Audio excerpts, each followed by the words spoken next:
Hello friends, அன்பு உள்ளங்களுக்கு இது திருக்குமரன் வெல்டிங்ஸ். நான் பலவித முயற்சிகளோடு உழைக்கிறேன். என் வளர்ச்சியை நோக்கி என்னோட வளர்ச்சி எல்லா மக்களுக்கும் எல்லா உயிரினங்களுக்கும் ஒரு தெரிகிற மாதிரியான ஒரு மனிதனாக வளருவனா இல்லை யாருக்கும் தெரியாத ஒரு மனிதனாக மறைவனா என்று தெரியவில்லை.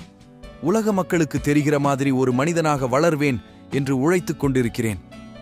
என் உழைப்பில் உண்மையுடனும் நேர்மையுடனும் மற்றவருக்கு எந்த ஒரு தீங்கும் விளைவிக்காத அளவுக்கு வளர வேண்டும் என்று நினைக்கிறேன். உழைப்பால் உயர்வோம், நாம் உலகை மாற்றும் திசை கண்டுபிடிப்போம். உண்மை வழியில் உறுதியாய் நின்று உலகினுக்காக நாமும் நமது கனவுகளை பூர்த்தி செய்வோம். அந்த மண்ணில் முளைத்த செடியாய் வளர்வேன், சற்றும் நிற்காமல், என் உழைப்பின் சுவையை அறியாமல், என் கனவுகள் மலர்வதை காணாமல். நான் விதைத்த விதைகள் பூக்கும் நாளையை எதிர்பாராமல் உழைப்பேன். மகிழ்ச்சி எனது சாதனையை எந்த நிழலும் நான் தேடவில்லை. என் உழைப்பின் ஞாயிறே என் வாழ்வின் வெளிச்சம்.